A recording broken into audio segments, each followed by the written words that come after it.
make any kind of sense of it, I need to go back 3 years. Back to the night the Payne started. I was still on the force back then. NYPD, Manhattan, Midtown North Precinct, Hell's Kitchen. So when are you coming to work for me, Detective Payne? You'd make me work undercover in some hellhole. Sorry, Alex. Michelle and the baby come first. See? My last smoke. It's bad for the baby. That's you, Max. A regular Boy Scout. See, Alex. Still on for poker Thursday night, right? Like taking candy from a baby.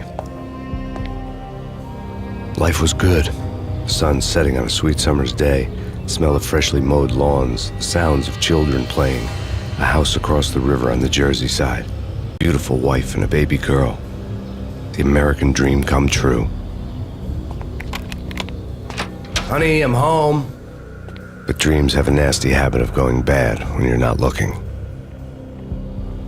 The sun went down with practiced bravado. Twilight crawled across the sky, laden with foreboding. Listen, someone's broken into my house. Call 911. Is this the Payne residence? Yes, someone's broken into my house. They're still here. You have to... Good. I'm afraid I cannot help you. Who is this? Hello? No!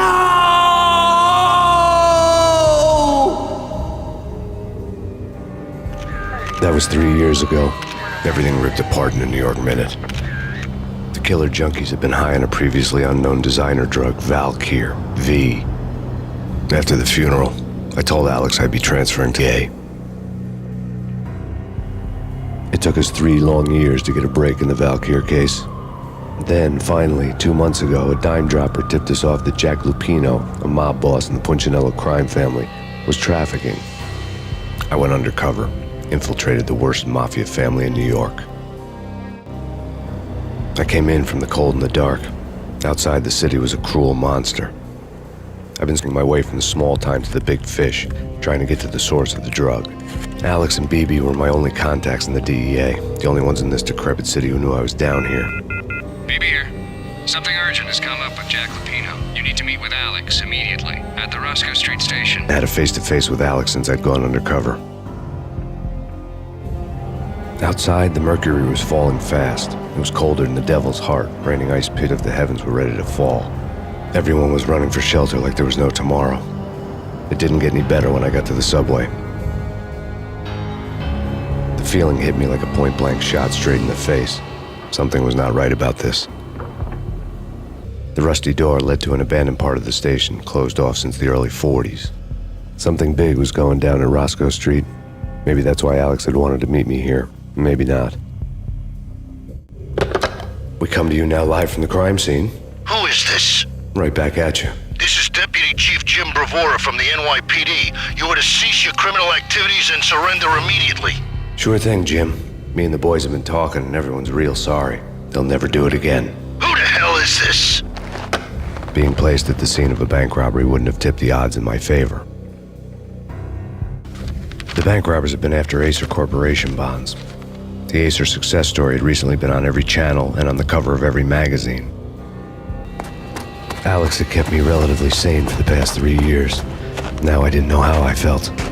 Somehow he had stumbled upon something big and ended up stepping on Jack Lupino's toes. Lupino ran his racket of sex, drugs, and contract killings from a sleazy hotel in a slum block of tenements. The NYPD was closing in. I could hear the sirens. Their wail was a crescendo. Lupino thought he could get us by taking it and leaving me to take the fall for it. All he had gotten was my attention. I went for the hotel first. It was a thing with flickering lamps and faded colors, cheap mobster punks and tired-eyed prostitutes. I walked straight in, playing at Bogart, like I'd done 100 times before. The place was run by a couple of murdering mobsters with shields. The Finito brothers. Ladies and gentlemen, it's the pain in the butt. Pain to the max. You're killing me. Did you make that up yourselves, or you get some wino downstairs to come up with it? Don't answer that. A rhetorical question. For the boss, Lupino around? That kind of depends on who's asking. A friend or a junk. Don't answer. It's one of them, how do you put it, rhetorical questions. Lupino ain't here, but he said bye. Lupino wasn't in his cheap hotel. Instead, I ran into the Finito brothers. I had met Lupino only once. The gangster ran all his rackets through his right-hand man, Vinny Gagniti.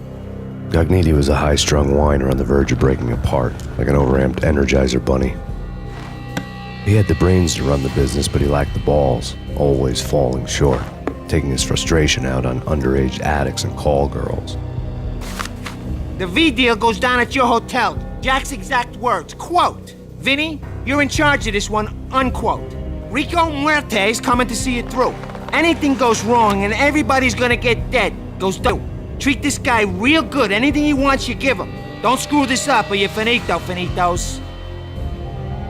A V deal meant added security, locked doors, and lots of nervous thugs with itchy trigger fingers. I'd seen nothing coming in, but that didn't mean it hadn't been there. Rico Muerte was a regular Kaiser Soze, a spook story told to keep the apes in line. 313. The Finitos had scribbled Muerte's room number on the note's margin. Press conference today, the mayor stated that Valkyr represents a clear danger to New York and called for drastic actions to eliminate the problem. On today's top story, the Valkyr crisis worsens with the murder of DEA Special Agent Alex Balder. Special Agent Balder had been shot repeatedly from a point-blank range. The gunman has been identified as Max Payne. The noose is sure to tighten around this fugitive criminal as more NYPD units join the search to apprehend him. I had just gotten my 15 minutes of fame. Tonight, the city's fight against the nightmare drug Valkyr took a turn for the worse as DEA Special Agent Alex Balder was found brutally slain at the Roscoe Street subway station. A suspect was seen leaving the site only moments after the shots had been fired, and the NYPD is currently in pursuit of Max Payne, a repeated felon believed to be armed and extremely dangerous. And now the weather. The worst winter storm in recorded history continues to pound the city. Our investigation had turned up nothing to link Angelo Punchinello, the head of the Punchinello family, to Valkyr. All tracks had ended with Jack Lupino. The letter in Muerte's room was signed by the Don himself. It was the first hint that the Kingpin knew what was brewing inside his syndicate. The trouble you got into after the Chicago screw-up. The Punchinello family bailed you out. You have been waiting for a chance to pay us back. One of our trusted boys has a monkey the size of King Kong on his back. We need your special skills for backup on a major deal. Collecting evidence had gotten old a few hundred bullets back. I was already so far past the point of no return I couldn't even remember what it looked like when I had passed it. The diary belonged to a hooker named Candy Dawn. The read would have made a vice cop blush. Had talks with the mystery hag over the phone again. Sent her the latest One-Eyed Alfred tape.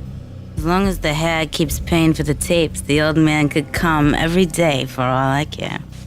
She had a nice sideline, making secret X-rated flicks of her clients and selling them to the highest bidder.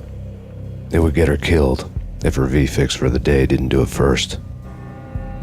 The old service elevator rumbled down to the bowels of Jack Lupino's hotel. A winter storm warning is in effect in the whole tri-state area, as both freezing rain and heavy snowfall continue. Many roadways are already closed, and people are advised to stay indoors. The severe blizzard has ravaged New York for 3 days now, with no end in sight.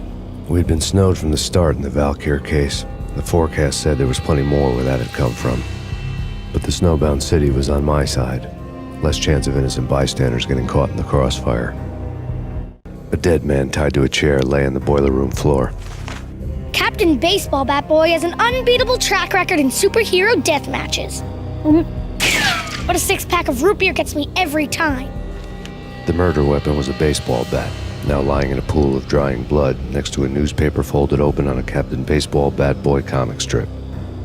2 mad dog killers, ready to murder each other. They step into the next room, and I'm thinking, now they're gonna do it. But no. They sit down in front of a TV and solve their differences with the Kung Fu fighting video game. I tell you, Candy, I was so depressed, I strangled them both with the video game cables. Oh, Rico, you're so bad. I am, ain't I? Rico Muerte, big-time hustler. Who the? It's that cop. Muerte went for his gun. telephone switchboard in the back room of the reception area, the kind that made phone tapping child's play. It wasn't hard to picture a fat pimp sweating with headphones on, listening to his hookers talk dirty and fake orgasms over a web of party lines, the blood veins of New York. Right now, there was a different set of moans and groans going on. Boss, good evening. This is Max Payne. He came, started capping us. He killed him. Are you freaking kidding me? He's just one lousy cop. You better be freaking kidding me. What's the freaking problem? Hello? Answer me. Hello? The word was out. A deadly virus released into the city's corrupt circulatory system. Something wicked this way comes. Max Payne at large. Turn around, walk away, blow town. That would have been the smart thing to do. Guess I wasn't that smart. Lupino's tenement buildings were a seedy hangout for all kinds of sleaze. A liquor store, a pawn shop, a laundromat full of mobster bookies and loan sharks. The list went on. The how and why of it was a mystery to me, but they knew I was a cop. They knew I was coming, and they were going to get real trigger happy about it. I got to see Lupino's hangout all lit up. A bomb went off, turning snow into liquid gold. A pillar of fire lifted the remains of a car straight up into the air. The flames were highlighted on the hood of a black Mercedes-Benz as it coasted down the street real slow, as if the driver didn't have a worry in the world. I got a good look at the man riding shotgun. It was Vladimir, the head of the local Russian mob, the fly in Don Punchinello's soup. The ringing in my ears was the sound of a mob war being waged. The headlines were screaming bloody murder. The storm was a screaming duet with the approaching prowl car sirens. It was all a scream when you were down for the count and wanted for murder. A beaten-up phone in the entrance hall was ringing. It could have been just a junkie in need of a fix, but it turned out to be something more sinister than that. Am I speaking to Mr. Payne? Who wants to know? My name is Alfred Wooden. You must hurry. The police are on their way. Tell me something I don't know. They know you're there. How? And what's it to you? I will contact you again. The cops arrived, sirens singing in the off-key harmony of a manic-depressive choir. I had a few minutes while the SWAT team did their usual routine. By the time they busted in, I needed to be long gone. Max Payne, this is Deputy Chief Jim Bravura from the NYPD. Drop your weapons and come hands above your head.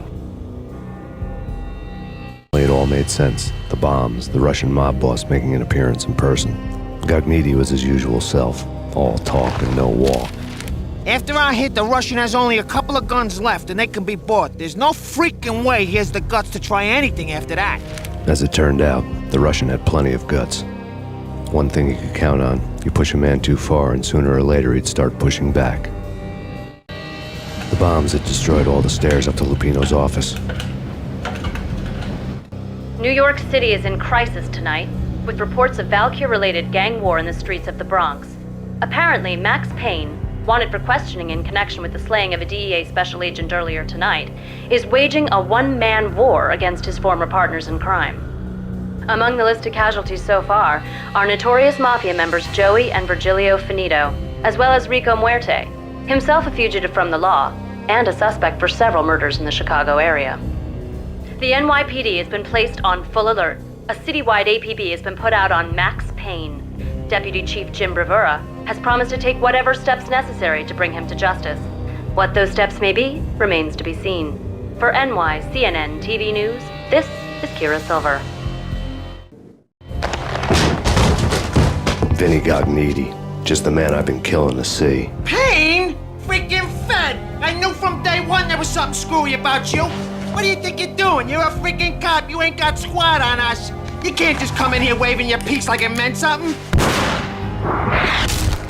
Yeah! Oh my God! Oh God, you shot me! Ah! You're dead, Payne! What the hell are you waiting for, you apes? Kill him! Kill him!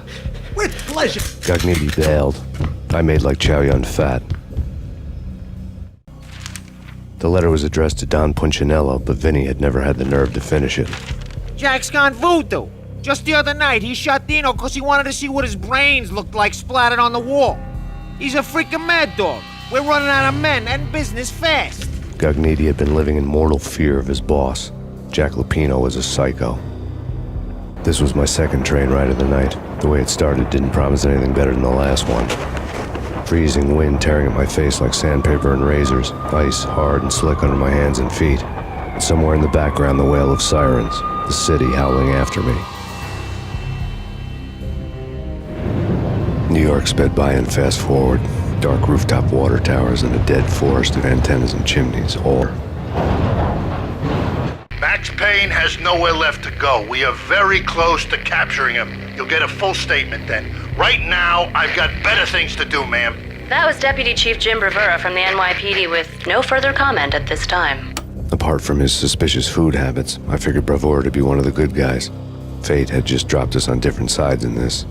But when it came to capturing me, he was way out of his league. I had already ditched the cops a couple of rooftops back. For now. Gognitti ran out of steam in a dead-end alley with steam boiling out of the sewer grates like all the fires of hell were burning high beneath us. It was shakedown time. Where's Lupino? Screw you! Bad start, Vinny. Police brutality! I rate pretty high on that. You can't just hurt me in cold blood? Just keep telling yourself that. Listen good, Candyman. I'm not gonna be anybody's fall guy. I want to know where your boss is hiding. There was no glory in this. I hadn't asked for this crap. Trouble had come to me in big dark swarms. The good and the just were like gold dust in the city. I had no illusions. I was not one of them. I was no hero. Just me and the gun and the crook. My options had decreased to a singular course. I'll tell you, just don't hurt me no more. Lupino's at Ragnarok, the nightclub. Book me, take me, hold me to the freaking jail, just don't hurt me. Your rights will be read at your funeral. Ragnarok was Lupino's private nightclub, a den of drugs built into an old theater. I knew what waited inside. V had junkies ready to explode in random acts of senseless violence, and Lupino's goon squad, the worst stone-cold killers this side of hell. Ragnarok was as inviting as a headache, flickering and flashing to a machine gun beat. The belly of the nightclub was a gothic theme park that began with bondage games and led to the nasty stuff from there. Given the setting, I was surprised to find that somebody had been passing time reading. The paperback was entitled, The Age of Murder and Storm. The blurb on the back mentioned Norse mythos and Ragnarok, the end of a Viking world with a terrible winter that covered the earth in ice, when vile crimes were rampant and all humanity lost. I could see how somebody impressionable might get it into their head that we were at the end of time. I was also beginning to see what the nightclub and its owner were all about. The room was stacked with light reading, such as Necronomicon, Witchcraft, and Paradise Lost. Old exotic titles like Malleus Maleficarum and De Umbrarum Reini Novum Portis. Books with pentagrams on their covers, all dealing with the occult and the infernal, lying between stacks of horror videos and a couple of Ouija boards. The only thing I could take seriously was the thought of Lupino taking it seriously. He had been spending a lot of time getting intimate with the guy downstairs. The backstage area led to Lupino's inner sanctum. The hot air inside was like an invisible wall, thick with incense and something else, a sickly sweet smell that made you gag. Punchinello had threatened Lupino in writing. The note had been torn to pieces, bloody fingerprints all over them. Don't want you to think that one of my boys is not playing with a full deck. Shape up, Jack. We are running a business here. I'd hate to send the trio to strong-arm you. The trio were the Don's notorious henchmen. It was obvious that Lupino hadn't been intimidated by the threat. Jack Lupino was crazy, all right. The table was scattered with notes of demented arcane nonsense written in rusty blood, a mishmash list of demons, devils, and dark gods evoked. Beelzebub, Asmodeus, Baphomet, Lucifer, Loki, Cthulhu, Lilith, Hera, blood given to you all. He was after that old Faustian deal, your soul for power and fortune. Just sign on the dotted line with your blood. Jack Lupino was crazy, all right. Mythic wolves, let loose to devour the sun and the moon. Lupino is the wolf. I'm Mr. Beast, the big bad Fenris wolf. I'm the end of the world man, wearing the flesh of fallen angels. After Y2K, the end of the world had become a cliche. But who was I to talk? A brooding underdog avenger alone against an empire of evil, out to right a grave injustice. Everything was subjective. There were only personal apocalypses. Nothing is a cliche when it's happening to you. I had known there'd have to be a catch in it somewhere, and this one was the Empire State Building of catches. Lupino was pumped up and dying to go 15 rounds with a mutant alligator. And then he started this spooky monkey talk, straight from a bad dream. Mine. I have tasted the flesh of fallen angels. I've tasted the devil's green blood. It's in my veins. I've seen beyond a world of skin, the architecture of blood and bow and arrow. Death is coming! She is coming, and hell follows with her. This is the twilight winter. I am ready to be her son. Her time is now, and all who stand in her way must die!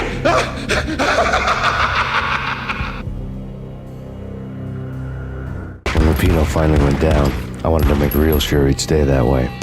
V was a bad monster. Turned them into friggin' zombie demons from outer space. I think he's dead already. Huh? And that's when it happened. But dead or not, you've got the wrong guy. In stepped this knockout femme fatale, holding a gun to my face. I returned the favor. Lisa Punchinello. Lisa Punchinello was the Don's wife. Mona Sachs, Lisa's evil twin. Your safety's off, evil twin. You might hurt someone with that gun of yours. Lisa's the damsel in distress. I'm the professional. I'd blow you away without batting an eye. Sure, and you can check out my credentials splattered all over this joint. Jack couldn't have framed you, not the state he was in. We're after the same slime bag. Angelo Punchinello's the one who murdered your friend and framed you with it. You know fact. I've got my sources. I don't have a clue these days. I just shoot them as they come. Who put a contra fiend? This one's mine. I hate the guts of that sadistic wife-beater. Why not pool our bullets for this one? I thought you'd never ask. My finger was starting to twitch. How do you like your whiskey? I'm easy, as long as you don't try to slip me a Mickey. You're a real angel, Max. It was good stuff. Tasted sweet as honey going down. Nothing personal. Can't risk you going berserk and get healed.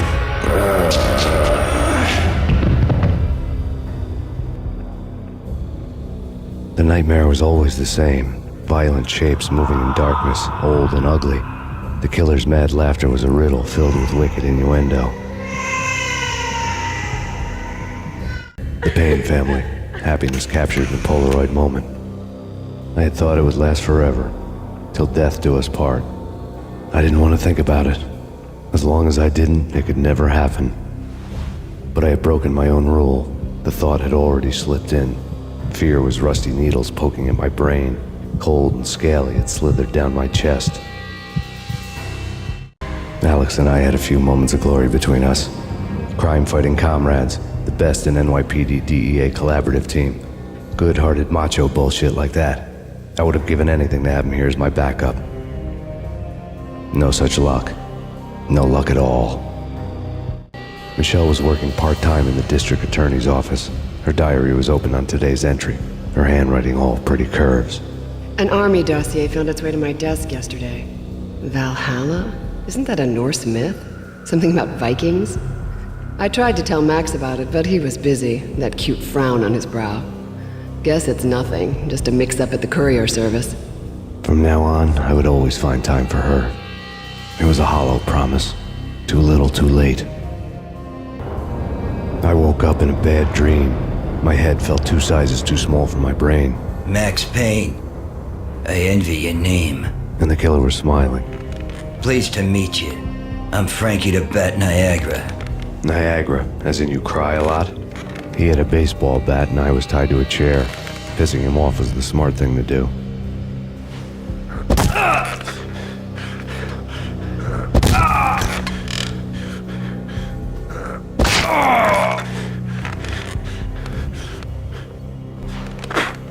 Oh, a little laugh now and then.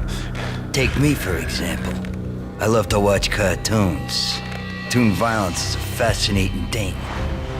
Let's take a break. I need to take a leak and maybe grab a cold one at the bar. Don't worry.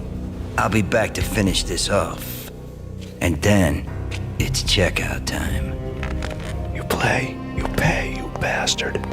He swaggered out, and the door clanged shut behind him, locks clicking into place.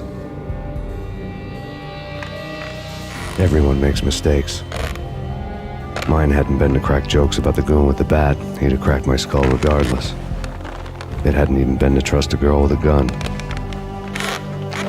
I had blindly gone after the first bad guy on my hit list when I should have been aiming further up the ladder, at the head of the Punchinello family.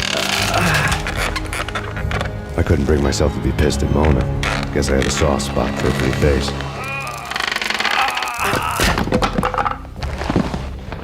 But when somebody decides to play baseball with your head, you tend to get sore. They had dragged me back to the basement of Lupino's hotel. I was beaten, bruised, and blue. I felt like the chair I had broken to get free. Frankie had left his calling card, a Captain Baseball bat boy strip, next to a sewer passage filled with bodies. You'd better not mess with Captain Baseball Bat Boy. Even my archenemy, Bicycle Helmet Girl, swoons at the sight of me. Aha! There were enough corpses to put a mass murderer to shame. The men in blue had come and gone. They had decorated the place with chalk outlines and tied it together with yellow tape. The cops who had stayed behind were dead. Frankie, his boys, and I had the place all for ourselves. That crazy witch, you should have heard her. She was a real scream when the boys caught her trying to cap the Don. Oh, that's friggin' bad. To the trio?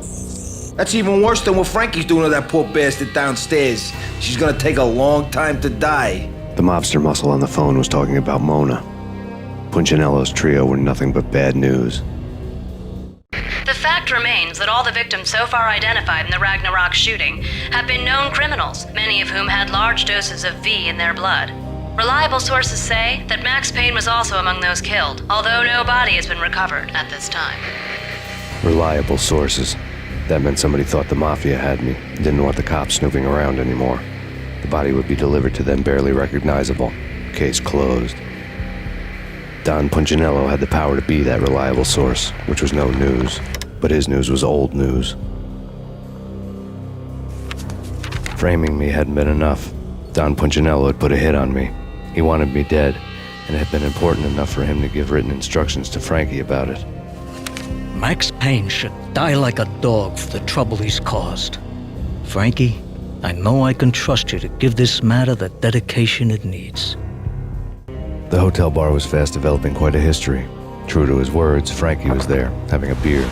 Jesus Christ. How the hell did you get loose? Got bored waiting.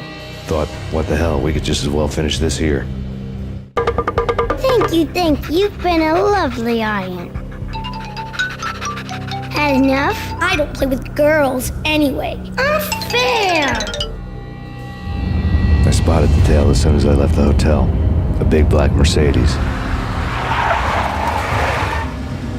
I'd seen the car before. That time it had heralded impressive explosions. Vladimir was back. Bang. You're dead, Max Payne. I might have laughed if I remembered how. What's this supposed to be? Cops and robbers? Look, you want something with me? Get in line. Peace, man. Relax. You know you are a real news item, armed and dangerous. I am going to make you an offer you can't refuse. I've always wanted to say that.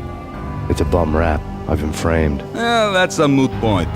Whatever you did or did not do, I'm sure you had good reason for doing it. Want to hear me out? I'm listening.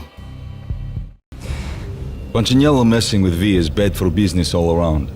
But that's not all. There is this guy, Boris Time, used to pull jobs for me. He's the captain of the cargo ship Charon. Now the bastard turncoat has gone over to the other side, Punchinello's. The ship's loaded with high-res hardware, guns, my business. If Punchinello gets hold of that cargo, he's won and I have lost. And you'll have your work cut out for you. If you want to get Punchinello, you'll need heavy-duty persuaders. I am just the man to get them for you. Change the ship back under my flag, maybe pop 2 in the traitor Dime's head while you're at it. You'll get enough guns to start the apocalypse. You in or out? Let's get this show on the road. Vladimir was one of those old-time bad guys with honor and morals, which made him almost one of the good guys. None of us was a saint. The Brooklyn riverfront was a maze of rusty containers, sharp-boned cranes looming upstorm. On a night like this, you couldn't help but think of the dark army of dead men sleeping with the fishes, cement shoes in line. Rico Muerte had come to town to do more than just sort out family troubles. Exhibits number 1, 2, and 3. A briefcase of money, a sniper rifle, and an envelope with one word neatly printed on a folded piece of expensive paper. Mayor. It didn't sound like a mafia contract at all. It was too cold and too to the point. Angelo Punchinello here. Angie, tell me, how much did Dime cost you? I bet it was more than his name. Max Payne. Right the first time. You're dead, punk. You sure you're not confusing me with Boris here? But you are right, of course. Pretty soon we should get together and have a talk. You son of a... Pissing Punchinello off was a dangerous game, but when people get mad, they make mistakes. I should know. That's where I wanted Punchinello, mad enough to trip over his own feet, preferably into a grave. Did you get everything you need? Check. I owe you. Anything you need. This is my solo. When I'm through, Punchinello won't be anybody's problem anymore. Clear as vodka. But anytime you get between a rock and a hard place, just whistle. This could be the beginning of a beautiful friendship. You really get a bang out of this big-time gangster act, don't you? Even with all this firepower, I figured I couldn't get to Punchinello at his manor. I could only hope that he wouldn't pass a chance to hear me beg, to see he's won. This is Max Payne. I want to cut a deal. Payne, you're a dead man. That's what everybody keeps telling me. I got your ship and her cargo. I want to meet. No pain, no gain. Capiche? You know my restaurant? Yeah, I know it. 1 hour. Punchinello's restaurant had seen better days. Snow was falling like ashes from post-apocalyptic skies, but that was outside. Things would soon get hot in the Don's restaurant. Vlad had seen my smoke signals. The Mercedes was revving to go, almost drowning out the banshee wail of the sirens. You coming? We'll drop you off at the Punchinello Manor. Sounds good to me. When this is over, look me up. I could use a professional like you. I'll keep that in mind. The night groaned with cold. The garden lights flickered nervously. In their light, the falling snow was dead white before the darkness ate it up. I had heard the stories. The trio were mad dogs.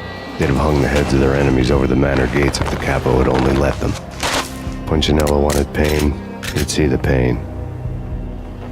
The trick in my situation was that there was no trick, no matter what the movies tell you. No rules, no secret mantra, no roadmap. It wasn't about how smart or how good you were. It was chaos and luck, and anyone who thought different was a fool. All you could do was to hang on madly, as long and as hard as you could. Someone had graciously left the back door open for me and killed the guards. My money was on Mona. I knew the trio would be standing between me and Punchinello. I had read their rap sheets, thick as phone books.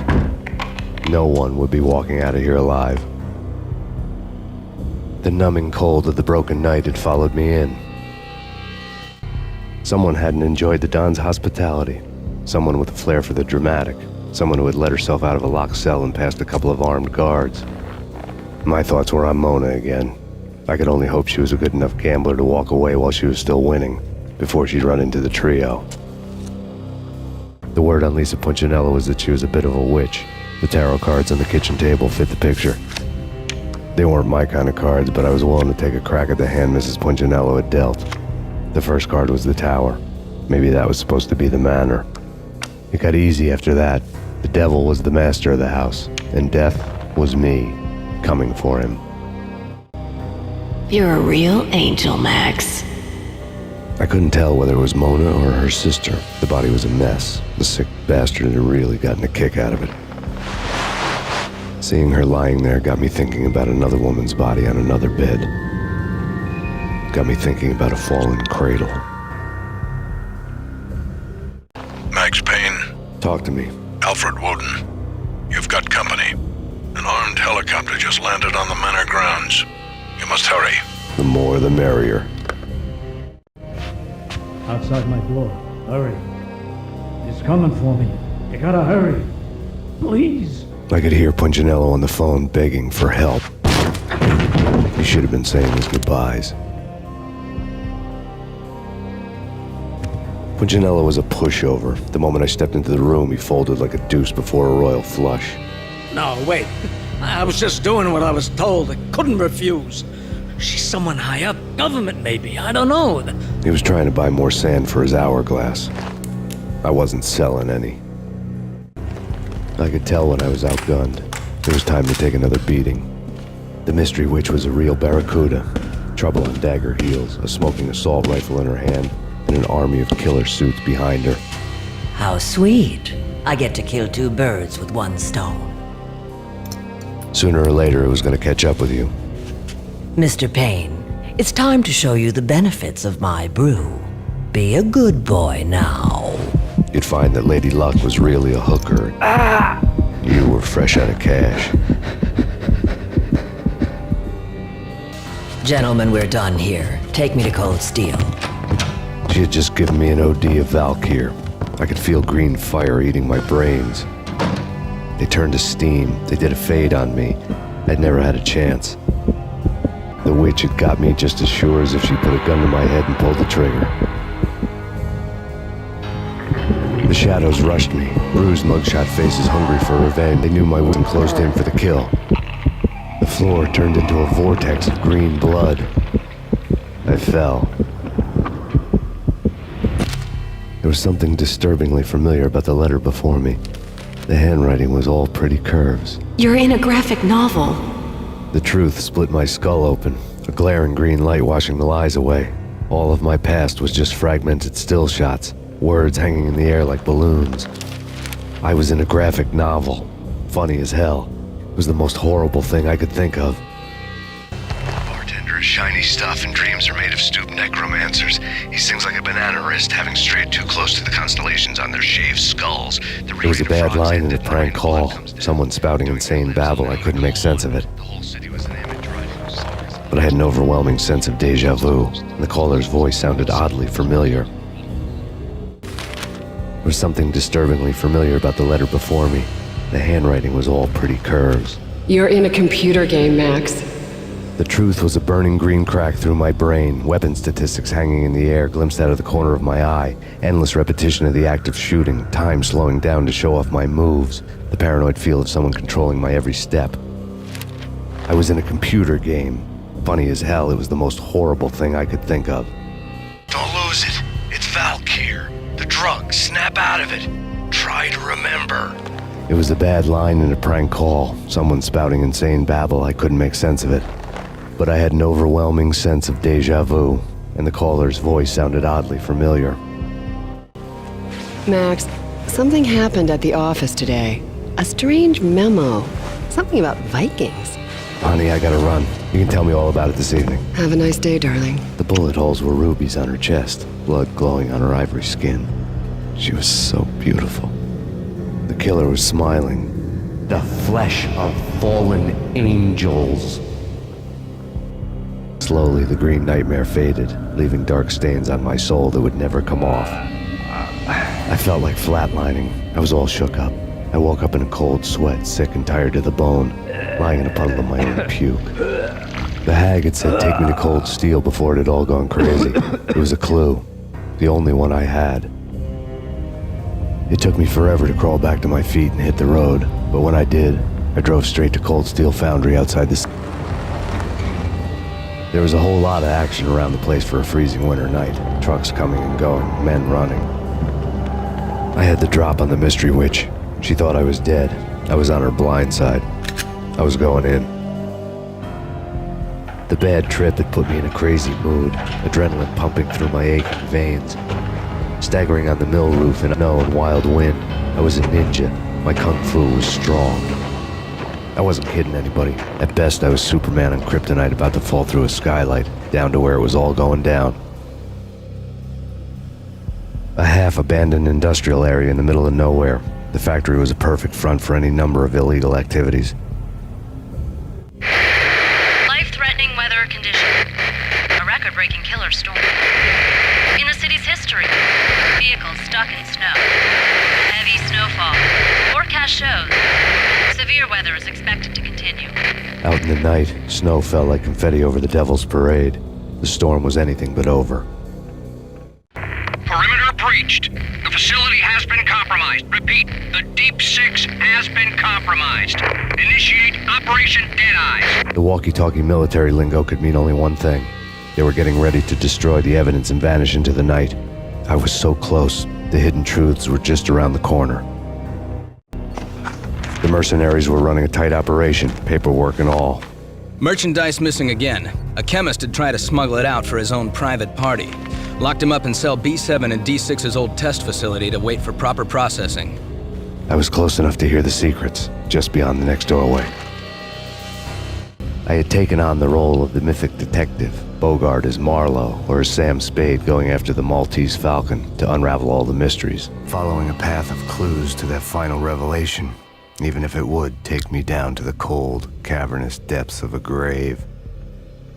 There was an old army bunker under the steel mill. I knew the military plaque on the floor. I had seen 1,000 variations of the insignia on crumbling brick walls everywhere in the city. The sword replaced by a syringe.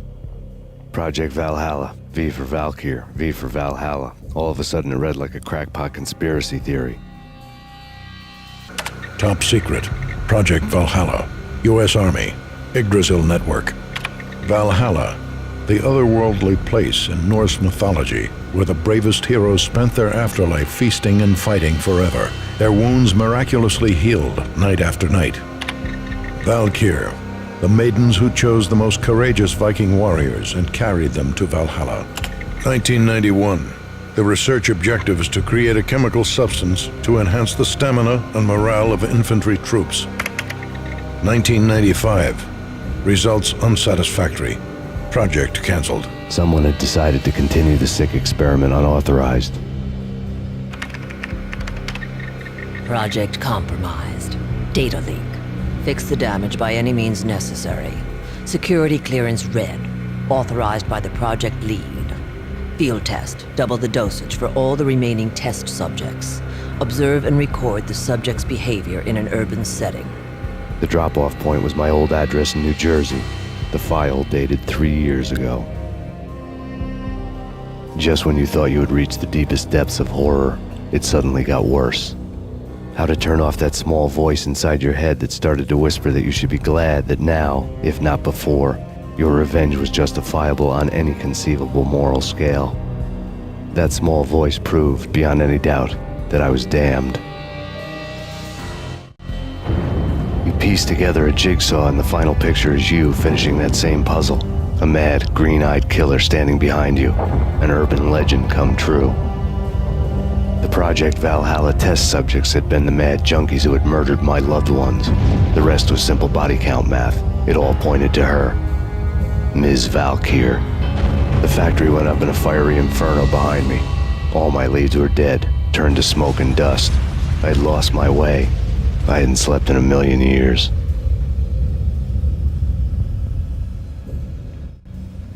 I felt thin as death. I've been living on an endless supply of week-old donuts. They were fuel for this crazy furnace inside my head. I couldn't remember when I had last seen the sun. I was on a permanent graveyard shift. When the darkness fell, New York City became something else. Any old Sinatra song notwithstanding. Bad things happened in the night, on the streets of that other city, Noir, York City. I was in an all-night diner, downing cup after cup of coffee that tasted like engine oil, when a new message from BB got me back on the killer track. What the hell happened at Roscoe Street? Maxie, I'm going out on a limb here. We need to talk this through, come up with a plan. 2:30 a.m., the Choir Communications Garage. The more I thought about Alex's murder and the frame-up, the more it felt like an inside job. I should have seen it coming. BB had sold me out, and now he wanted to finish what he'd started. The garage was dead. BB showed up in his tailor-made suit, gold watch, and cufflinks to match, all way beyond a cop's pay. Maxie. Oozing suave charm, he was guilty as hell. What the hell does BB stand for anyway? Backstabbing bastard? Come on, don't be like that. Have a cigar. I don't smoke. Maxie, you have no idea how big this is. It's huge. You have no idea. I think I do. You're a bribe-taking bent cop who sold out his partner. Those mobsters in the subway were a dead giveaway. Hard to miss. Bet it was exactly like this with Alex. Up close and personal. You can't win this one, Max. No, but I can make damn sure none of you do either. Reports of a fire at the Punchinello Manor in Westchester. The manor is the home of Angelo Punchinello, the alleged head of the Punchinello Crime Family. The police are now saying, contrary to their earlier statements, that Max Payne is still alive and at large.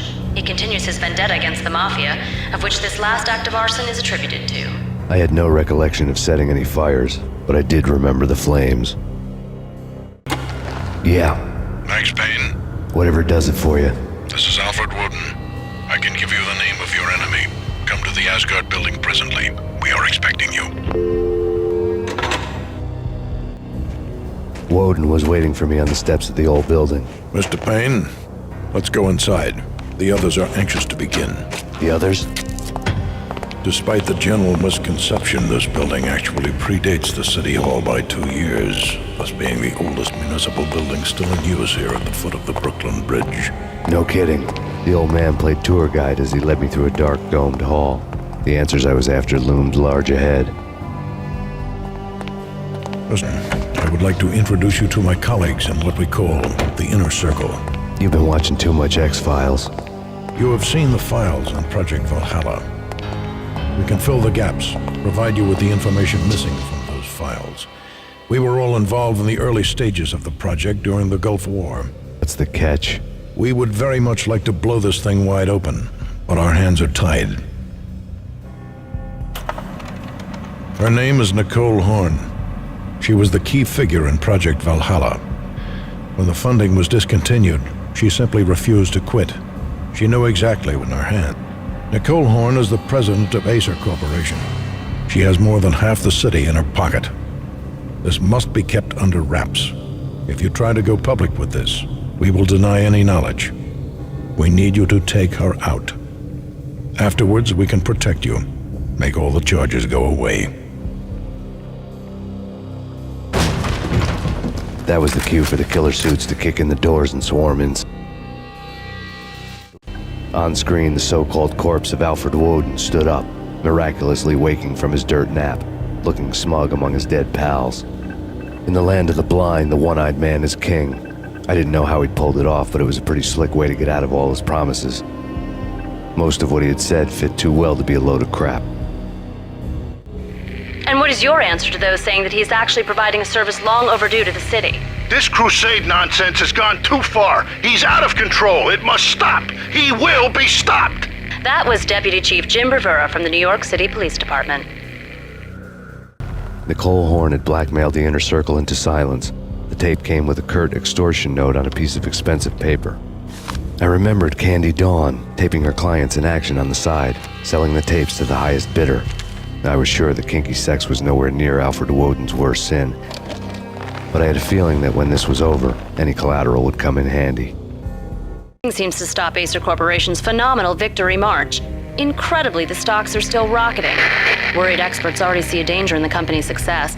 Some have gone as far as to say that Acer Corporation is about to become an even bigger monopoly than Microsoft ever was. Woden had taken care of my mission preps with military precision. The critical areas in the Acer Corporation headquarters blueprints were circled in red. The president's office was at the top of the building, right below her penthouse suite. The elevators were controlled by a security computer, part of the mainframe located underground below the building. The high-rise was sealed as tight as a sci-fi fortress. I had dreamed of revenge. Those dreams were always nightmares, of coming close and then failing. Project Valhalla had not been the only thing the Inner Circle had been involved in. There were rows of cabinets full of files. The Serpentine Secret Society went back a long way, always pulling strings from the shadows. I couldn't say I was sorry.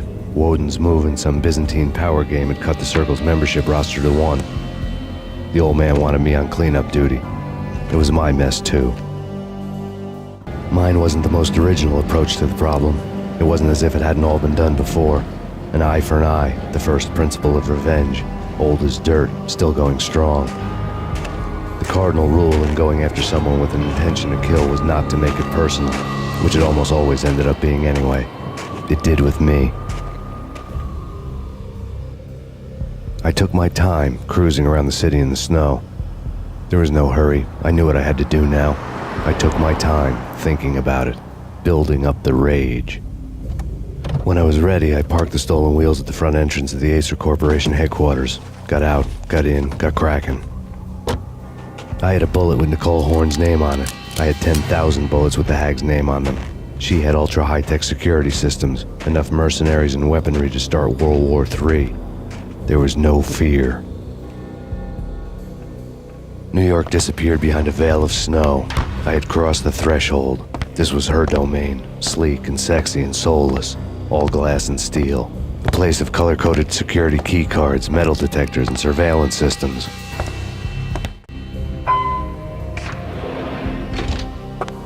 Mona, looking good. Max, we gotta stop meeting like this. It will be a cold day in hell before I let a narc cop stop me. Miss Sachs, do your job. Relax, Max. You're a nice guy. I don't kill nice guys. You're not bad yourself. It was different when Horn wanted Punchinello dead. To cut her ties to the Mafia, he deserved to die. The same goes with her. She's the bad guy here. Her sister was whispering to her in my favor. I knew the appetites of ghosts intimately. They hungered for revenge. No! A gunshot boomed and she fell down in slow motion. She was a nice girl, not really a stone-cold killer. And now she was stone-cold dead. Like religious fanatics or loyal samurai, Horn's private army was coming at me. When the elevator came back down, Mona was gone. There was a lot of blood, but no body. Something clicked for the final time. My mind had never been so clear, as if somewhere high above the storm clouds were already gone, cold stars blazing from the black skies. Next to the printer was a neat stack of expensive paper.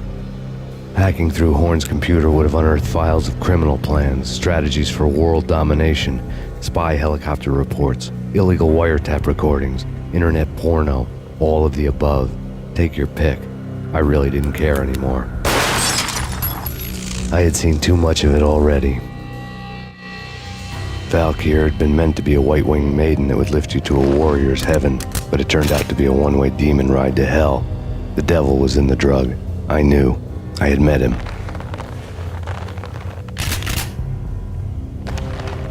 And now I was gonna kill her, the queen of the underworld who had tried to lift herself a bit closer to heaven with her drug money. No begging, no bribes. She knew better. Honor among killers. We who were about to die.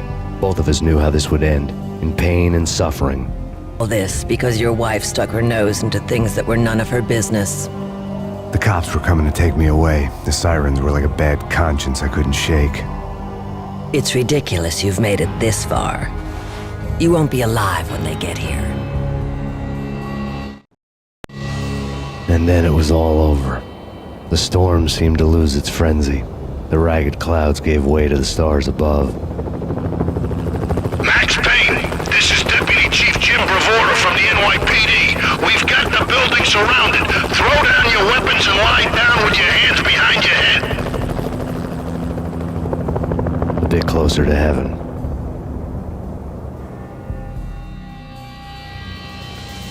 The cops' voices were distant and muted. Freeze! NYPD! Hold it right there! My ghosts released me from their haunting. Down below, New York City glittered like on black velvet. You gave us one hell of a ride. Take him for booking. You heard the man. Woden was there in the crowd, standing by the sidelines. It wouldn't be over till the man with the patch would say so. He'd say the right... I knew he would. He'd better. Woden grinned smugly. It was the grin of a winner. That made two of us.